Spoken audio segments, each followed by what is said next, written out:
Chapter 3 के start में इन्होंने जीन एक्सप्रेशन के बारे में बताया है। ट्रांसक्रिप्शन से लेकर ट्रांसलेशन तक जो टोटल प्रोसेस होता है उसको जीन एक्सप्रेशन कहते हैं। ट्रांसक्रिप्शन के प्रोसेस में डीएनए से आरएनए बनता है न्यूक्लियस में, और ट्रांसलेशन के प्रोसेस में आरएनए से प्रोटीन्स बनते हैं साइटोप्लाज्म में। उसके बाद दोस्तों नेक्स्ट टॉपिक में इन्होंने बताया है कि सेल के अंदर 30,000 जीन्स होते हैं और 100,000 डिफरेंट प्रोटीन्स होते हैं सेल में। उसके बाद दोस्तों नेक्स्ट टॉपिक है genes in the cell nucleus control protein synthesis. इस टॉपिक में सिर्फ यही बताया गया है कि न्यूक्लियस के अंदर जो डीएनए जीन्स होते हैं वो प्रोटीन सिंथेसिस को कंट्रोल कर रहे होते हैं। उसके बाद दोस्तों नेक्स्ट टॉपिक है बिल्डिंग ब्लॉक्स ऑफ डीएनए, यानी कि डीएनए जो है वो किन चीज़ों से मिलकर बना होता है। तो जो डीएनए है वो डीऑक्सीराइबोज शुगर, फॉस्फोरिक एसिड और 4 नाइट्रोजीनियस बेसिस से मिलकर बना होता है। नाइट्रोजीनियस बेसिस हमारे पास 2 टाइप्स के होते हैं, एक प्यूरीन्स और दूसरा पायरामिडीन्स। प्यूरीन्स में एडेनिन गुआनिन आ जाता है, जबकि पायरामिडीन्स में थाइमिन और साइटोसिन आ जाता है। पायरामिडीन्स का शॉर्टकट फार्मूला है TC।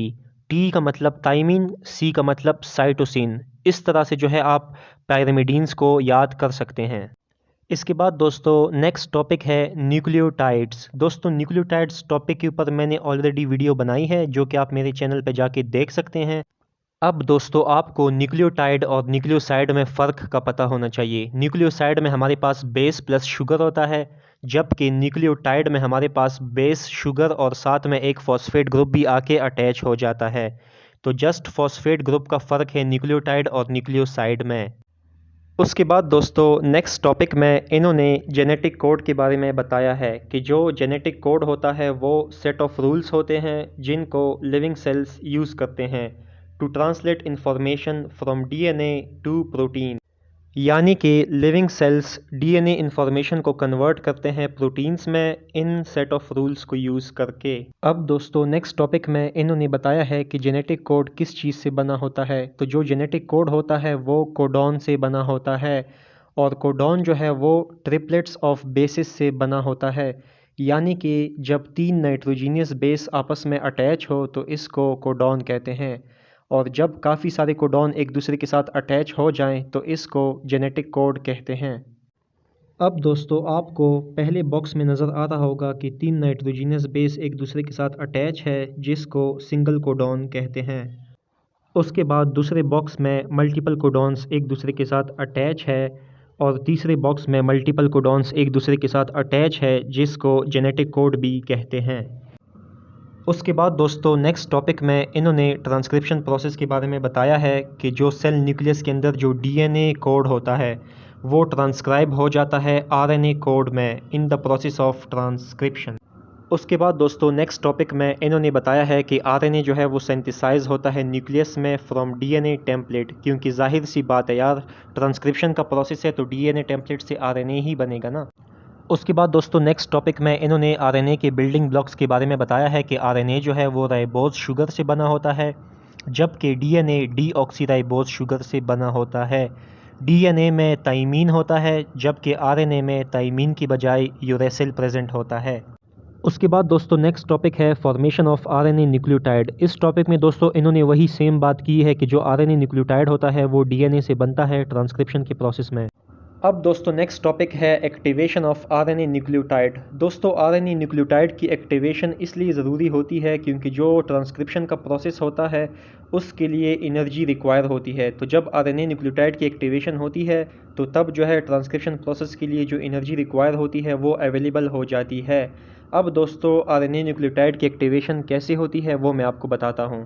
सबसे पहले न्यूक्लियोटाइड के ऊपर 2 high energy phosphate radicals add होते हैं with the help of high energy phosphate bonds के ज़रिए, जिसकी वजह से हमारे पास ट्राईफॉस्फेट बन जाता है। चूँकि न्यूक्लियोटाइड के ऊपर जो 2 फॉस्फेट रेडिकल ऐड होते हैं वो हाई एनर्जी फॉस्फेट बॉन्ड की वजह से ऐड होते हैं, तो इन हाई एनर्जी फॉस्फेट बॉन्ड की वजह से हमारे पास high amount of ATP energy जो है वो अवेलेबल हो जाती है for the process of transcription.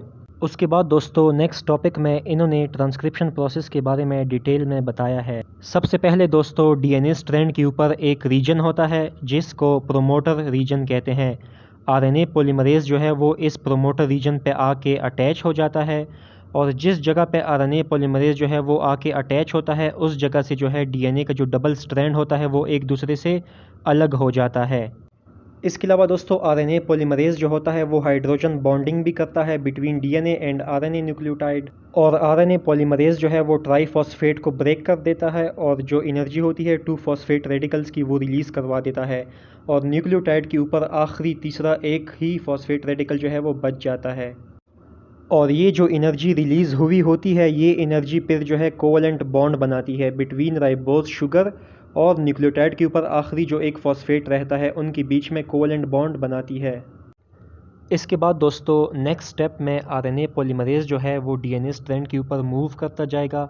जिस जिस जगह से आरएनए पॉलीमरेज़ डीएनए स्ट्रैंड पे मूव करता जाएगा उस जगह से डीएनए का जो डबल स्ट्रैंड है वो एक दूसरे से अलग होता जाएगा, और इस तरह से जो है हमारे पास आरएनए जो चेन है वो बनता जाएगा। और इसी को जो है चेन टर्मिनेटिंग सीक्वेंस भी कहते हैं, जिसमें जो आरएनए चेन है वो डीएनए स्ट्रैंड से अलग हो जाता है, और जो आरएनए पॉलीमरेज़ एंजाइम जो है वो जब डीएनए स्ट्रैंड के आखिर एंड तक पहुंच जाता है तो फिर आरएनए पॉलीमरेज़ भी डीएनए स्ट्रैंड से अलग हो जाता है, और फिर जो आरएनए पॉलीमरेज़ है ये फिर अगेन एंड अगेन यूज़ होता है अगले ट्रांसक्रिप्शन प्रोसेस के लिए। उसके बाद दोस्तों अगले टॉपिक में इन्होंने आरएनए के टाइप्स के बारे में बताया है। सबसे पहला टाइप है प्रिकर्सर मैसेंजर आरएनए, जो कि एक इमेच्योर सिंगल स्ट्रैंड आरएनए है जिससे कि मैच्योर मैसेंजर आरएनए बनता है न्यूक्लियस में। प्रिकर्सर मैसेंजर आरएनए के दो सेगमेंट्स होते हैं, एक होता है इंट्रॉन, दूसरा होता है एक्सॉन। इंट्रॉन्स जो होते हैं वो रिमूव होते हैं स्प्लाइसिंग की प्रोसेस में, जबकि जो एक्सॉन्स होते हैं वो रिटेन होते हैं फाइनल मैसेंजर आरएनए में। एक्सॉन्स रिमूव नहीं होते। उसके बाद दोस्तों अगला टाइप है स्मॉल न्यूक्लियर आरएनए, जो कि प्रिकर्सर मैसेंजर आरएनए की स्प्लाइसिंग करता है टू फॉर्म मैसेंजर आरएनए। उसके बाद दोस्तों अगला टाइप है मैसेंजर आरएनए, जो कि इंफॉर्मेशन को कैरी करता है साइटोप्लाज्म में फॉर प्रोटीन सिंथेसिस। उसके बाद दोस्तों अगला टाइप है ट्रांसफ़र आरएनए, जो कि एक्टिवेटेड अमीनो एसिड को ट्रांसफ़र करता है राइबोसोम्स में फॉर प्रोटीन सिंथेसिस। उसके बाद दोस्तों अगला टाइप है राइबोसोमल आरएनए, जो कि 75 डिफरेंट प्रोटीन के साथ मिलकर राइबोसोम्स की फॉर्मेशन में रोल प्ले करता है। उसके बाद दोस्तों आखिरी टाइप है माइक्रो आरएनए, जो कि 23 न्यूक्लियोटाइड से बना होता है। Micro RNA transcription and translation process को कंट्रोल कर रहा होता है। उसके बाद दोस्तों यहाँ पे इन्होंने एक टेबल दिया हुआ है जो कि इम्पॉर्टेंट नहीं है, आपको सिर्फ दो कोडॉन के बारे में पता होना चाहिए। एक स्टार्ट कोडॉन जो कि है AUG और दूसरा स्टॉप कोडॉन जो कि है UAG, UGA, UAA। उसके बाद दोस्तों नेक्स्ट टॉपिक है transfer RNA the anti codon. दोस्तों ट्रांसफ़र आरएनए का कोर लीफ अपीयरेंस होता है, और ट्रांसफ़र आरएनए का जो मिड पोर्शन होता है इस पे एंटी कोडॉन लगा होता है, जो कि मैसेंजर आरएनए के कोडॉन को सेंस करता है। और मैसेंजर आरएनए के कोडॉन को सेंस करने के बाद ट्रांसफ़र आरएनए के पास जो प्रॉपर अमीनो एसिड होते हैं उनको मैसेंजर आरएनए पे प्रॉपर जगह पे ऐड करते जाते हैं, और इस तरह से जो है प्रोटीन की सिंथेसिस होती जाती है। अब दोस्तों नेक्स्ट टॉपिक में इन्होंने राइबोसोमल आरएनए के बारे में बताया है। राइबोसोम्स 60% राइबोसोमल आरएनए से बने होते हैं, और राइबोसोम्स को मैन्युफैक्चरिंग प्लांट भी कहा जाता है क्योंकि जो प्रोटीन सिंथेसिस होती है वो राइबोसोम्स पे होती है। इसके अलावा जो राइबोसोम्स होते हैं वो न्यूक्लियोलस में बनते हैं। न्यूक्लियोलस में इमेच्योर राइबोसोम बनते हैं, और जब राइबोसोम न्यूक्लियोलस से साइटोप्लाज्म में आ जाते हैं तो फिर वो मैच्योर राइबोसोम्स बन जाते हैं, जिनसे फिर प्रोटीन सिंथेसिस होती है। उसके बाद दोस्तों नेक्स्ट टॉपिक है micro RNA and small interfering RNA. दोस्तों जो माइक्रो आरएनए होता है वो 23 न्यूक्लियोटाइड से बना होता है, और ये हमारे पास जीन एक्सप्रेशन को कंट्रोल करता है, यानी ये ट्रांसक्रिप्शन और ट्रांसलेशन के प्रोसेस को कंट्रोल कर रहा होता है। अब माइक्रो आरएनए के कुछ स्टेप्स होते हैं जो कि मैं आपको समझाता हूँ। सबसे पहले दोस्तों माइक्रो आरएनए से प्राइमरी माइक्रो आरएनए बन जाता है न्यूक्लियस में, और फिर माइक्रो प्रोसेसर कम्प्लेक्स जो होता है वो इस प्राइमरी माइक्रो आरएनए की प्रोसेसिंग करता है न्यूक्लियस में, और उसके बाद ये जो प्राइमरी माइक्रो आरएनए होता है ये न्यूक्लियस से साइटोप्लाज्म में चला जाता है। साइटोप्लाज्म में जाने के बाद जो प्राइमरी माइक्रो आरएनए होता है इसकी मज़ीद प्रोसेसिंग होती है with the help of dicer enzyme से, और हमारे पास आरएनए इंड्यूस साइलेंसिंग कम्प्लेक्स जो है वो असेंबल हो जाता है, जो कि फिर मज़ीद माइक्रो आरएनए को जनरेट करता है और फिर वो माइक्रो आरएनए जो होते हैं वो जीन एक्सप्रेशन को कंट्रोल करते हैं, यानी कि ट्रांसक्रिप्शन और ट्रांसलेशन को कंट्रोल कर रहे होते हैं। अब दोस्तों जो स्मॉल इंटरफेयरिंग आरएनए है इसको साइलेंसिंग आरएनए भी कहते हैं। ये जो है 25 न्यूक्लियोटाइड से बना होता है और जो स्मॉल इंटरफेयरिंग आरएनए होता है दोस्तों, इसको इंटरफेयरिंग आरएनए इसलिए कहते हैं क्योंकि ये भी जीन एक्सप्रेशन की प्रोसेस में इंटरफेयर करता है। और स्मॉल इंटरफेयरिंग आरएनए जो है ये डबल स्ट्रैंडेड आरएनए होता है, बाकी सारे आरएनए सिंगल स्ट्रैंड होते हैं, जबकि स्मॉल इंटरफेयरिंग आरएनए जो है ये डबल स्ट्रैंडेड होता है। इसके अलावा दोस्तों माइक्रो आरएनए को नॉन कोडिंग आरएनए भी कहते हैं क्योंकि माइक्रो आरएनए जो होता है उससे प्रोटीन्स नहीं बनते।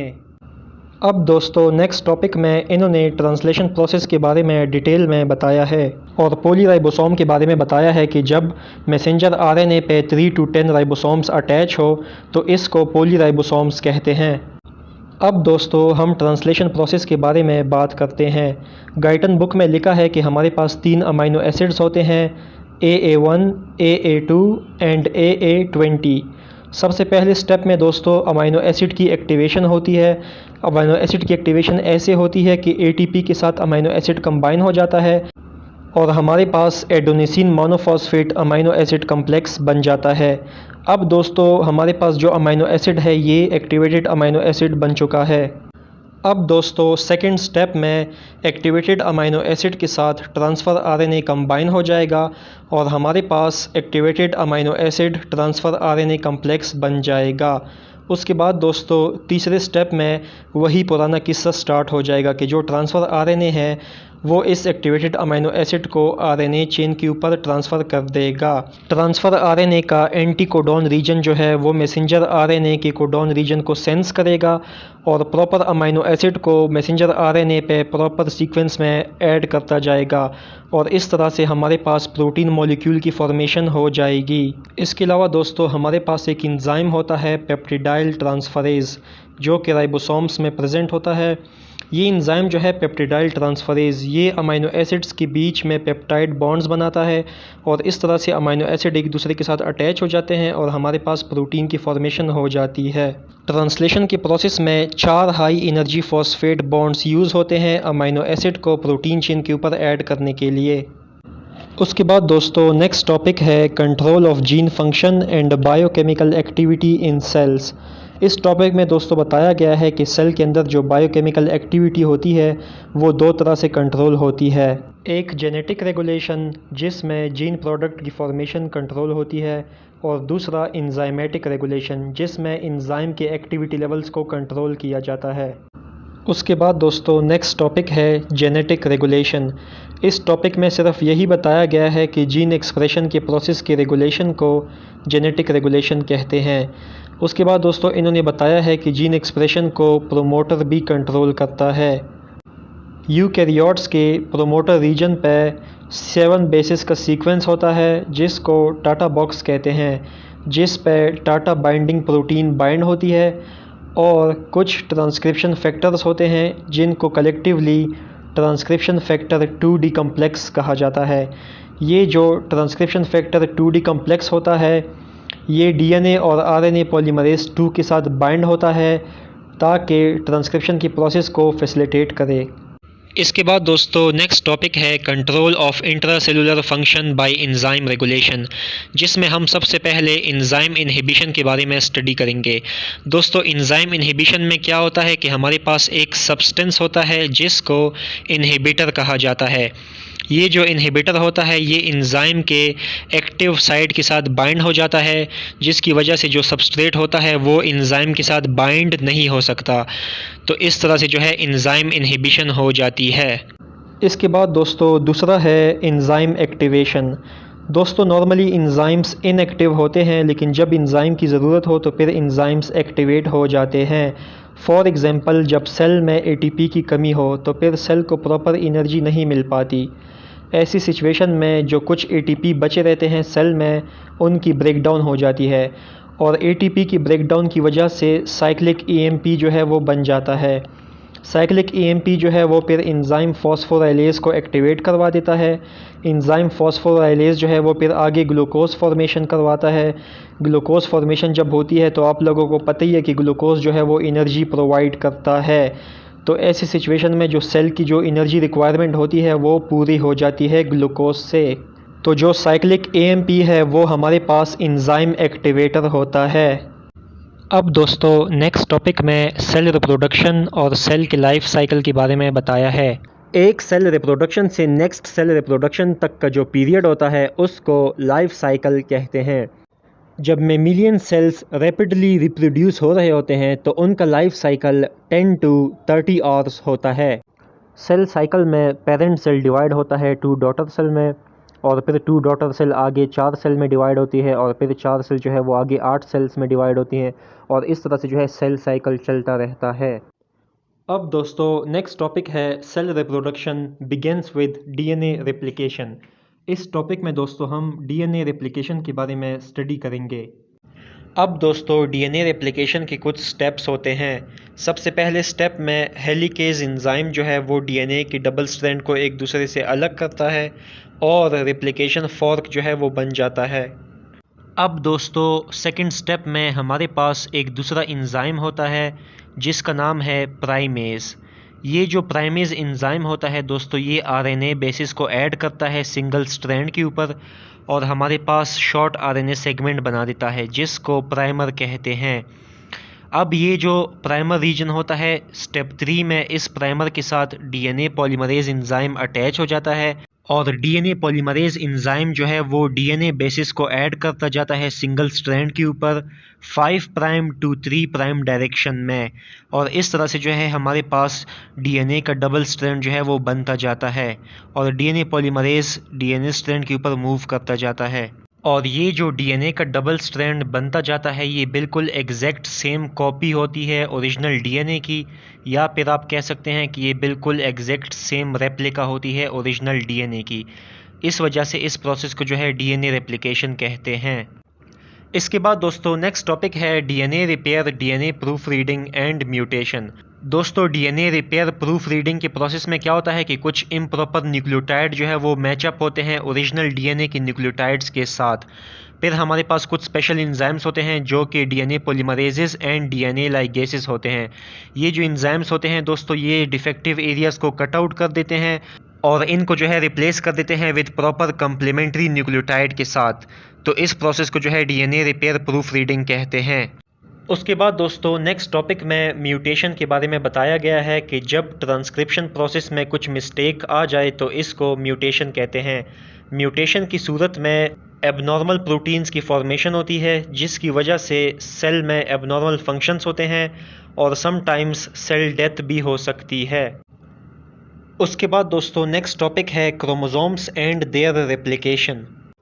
दोस्तों ह्यूमन सेल में 46 क्रोमोसोम्स होते हैं जो कि अरेंज होते हैं 23 पेयर्स में। क्रोमोसोम्स में डीएनए होता है, हिस्टोन प्रोटीन्स होते हैं और नॉन हिस्टोन प्रोटीन्स होते हैं। हिस्टोन्स इलेक्ट्रोपॉजिटिवली चार्ज होते हैं। हिस्टोन्स जो है ये डीएनए की हिस्टोन पैकेजिंग करवाते हैं जिसकी वजह से डीएनए जो है वो आरएनए की फॉर्मेशन भी नहीं कर सकता और डीएनए की रेप्लिकेशन भी नहीं कर सकता, यानी कि डीएनए जो है वो टेम्पलेट की तरह एक्ट नहीं कर सकता। इसके अलावा कुछ रेगुलेटरी प्रोटीन्स होते हैं जो कि डीएनए की हिस्टोन पैकेजिंग को डीकंडेंस करवा देते हैं और डीएनए के स्मॉल सेगमेंट्स को अलो करते हैं ताकि वो कुछ न कुछ आरएनए की फॉर्मेशन में रोल प्ले करे। इसके बाद दोस्तों जो नॉन हिस्टोन प्रोटीन्स होते हैं वो स्ट्रक्चरल प्रोटीन का रोल भी प्ले करते हैं, एक्टिवेटर्स, इनहिबिटर्स एंड एंजाइम्स का रोल भी प्ले करते हैं। क्रोमोसोम्स रेप्लिकेशन में सिंगल क्रोमोसोम से 2 नए क्रोमोसोम्स बनते हैं और ये जो 2 न्यूली फॉर्म क्रोमोसोम्स होते हैं ये एक दूसरे के साथ अटैच होते हैं at a point called centromere. Single chromosome को क्रोमेटिड कहते हैं जबकि डुप्लिकेटेड क्रोमोसोम्स को क्रोमेटिड्स कहते हैं। अब दोस्तों नेक्स्ट टॉपिक है माइटोसिस। माइटोसिस से पहले इंटरफेस होता है। इंटरफेस के 3 फेजेस होते हैं। सबसे पहले है G1 फेज़ जिसमें सेल ग्रोथ होती है। उसके बाद है S फेज़ जिसमें डीएनए सिंथेसिस होती है। उसके बाद है G2 फेज़ जिसमें फिर से सेल ग्रोथ होती है और G2 फेज़ के बाद फिर माइटोसिस का प्रोसेस स्टार्ट हो जाता है। अब दोस्तों हम बात करते हैं माइटोसिस के बारे में। सबसे पहले दोस्तों आपको माइटोसिस की डेफिनेशन आनी चाहिए। वो प्रोसेस जिसमें सिंगल सेल डिवाइड हो टू डॉटर सेल में, इस प्रोसेस को माइटोसिस कहते हैं। माइटोसिस को M phase and nuclear division भी कहा जाता है। इसके अलावा माइटोसिस को कैरियोकाइनेसिस भी कहा जाता है। माइटोसिस के 5 फेजेस होते हैं: प्रोफेज, प्रोमेटाफेज, मेटाफेज, एनाफेज, टीलोफेज। सबसे पहले हम बात करते हैं प्रोफेज के बारे में। प्रोफेज में क्या होता है कि जो क्रोमोसोम्स होते हैं वो कंडेंस हो जाते हैं इनटू वेल डिफाइंड क्रोमोसोम्स। अब दोस्तों हम बात करते हैं प्रोमेटाफेज के बारे में। दोस्तों प्रोमेटाफेज में न्यूक्लियर एनवेलप जो है वो ब्रेक हो जाता है। उसके अलावा जो सेंट्रोसोम्स है वो अपोजिट पोल की तरफ मूव कर जाते हैं और सेंट्रोसोम से जो है स्पिंडल फाइबर्स निकल जाते हैं। ये स्पिंडल फाइबर्स जो है ये क्रोमोसोम्स के सेंट्रोमियर के साथ अटैच हो जाते हैं और क्रोमोसोम्स की सेपरेशन में हेल्प करते हैं। अब दोस्तों नेक्स्ट फेज़ है मेटाफेज़। दोस्तों मेटाफेज़ में क्रोमोसोम्स सेंटर में लाइनअप हो जाते हैं और एक मेटाप्लेट बना देते हैं।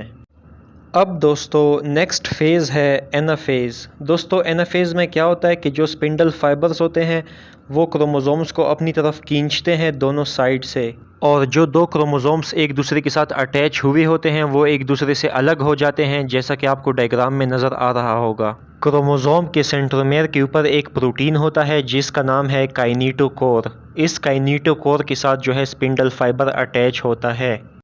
अब दोस्तों माइटोसिस का आखिरी फेज़ है टीलोफेज़। दोस्तों टीलोफेज़ में न्यूक्लियोलस रीअपेयर हो जाता है और 2 सेपरेट न्यूक्लियर मेम्ब्रेन्स रीअपेयर हो जाते हैं। क्रोमोसोम्स लूज़ हो जाते हैं क्रोमेटिन की फॉर्म में और 2 न्यूक्लियस बन जाते हैं। इसके बाद दोस्तों साइटोकाइनेसिस होती है। साइटोकाइनेसिस में जो टीलोफेज़ का सेल होता है वो डिवाइड हो जाता है इनटू 2 सेल्स, जो कि बिल्कुल एग्जैक्ट सेम कॉपीज होती है ओरिजिनल पेरेंट सेल की। इसके बाद दोस्तों नेक्स्ट टॉपिक है सेल डिफरेंशिएशन, जो कि एक फजूल टॉपिक है, पेपर में नहीं आता। आप इस टॉपिक को स्किप करें, इस पे टाइम ज़ाया मत करें। इसके बाद दोस्तों नेक्स्ट टॉपिक है apoptosis program cell death. Human body में 100 ट्रिलियन सेल्स होते हैं। जब सेल्स किसी ऑर्गेनिज्म के लिए ख़तरे का बायस हो या अगर सेल्स की ज़रूरत ना हो तो ऐसे सिचुएशन में सुसाइडल प्रोग्राम सेल डेथ हो जाता है, जिसको एपोप्टोसिस कहते हैं। एपोप्टोसिस का प्रोसेस तब स्टार्ट होता है जब कैस्पेसिस की एक्टिवेशन होती है। कैस्पेसिस सेल में सिंथेसाइज होते हैं in the form of inactive procaspases. Procaspases की एक्टिवेशन बहुत ही ज़्यादा कम्प्लेक्स होती है, लेकिन एक बार ये एक्टिवेट हो जाए तो फिर ये आगे मज़ीद प्रोकैस्पेसिस को एक्टिवेट करवाते हैं और इस तरह से एक कैस्केड स्टार्ट हो जाता है जिसमें सेल के अंदर प्रोटीन्स की ब्रेकडाउन होती है और ब्रेकडाउन की वजह से सेल की प्रोग्राम सेल डेथ हो जाती है। अगर एपोप्टोसिस के प्रोसेस में एबनॉर्मेलिटीज़ हो तो फिर इन एबनॉर्मेलिटीज़ की वजह से न्यूरो डिजेनरेटिव डिसीज़ भी कॉज हो सकती है, such as Alzheimer disease, cancer and auto immune disorders वगैरह। अब दोस्तों नेक्स्ट टॉपिक है कैंसर। कैंसर म्यूटेशन की वजह से भी कॉज हो सकता है और इसके अलावा कैंसर जो है abnormal activation of cellular genes की वजह से भी कॉज हो सकता है।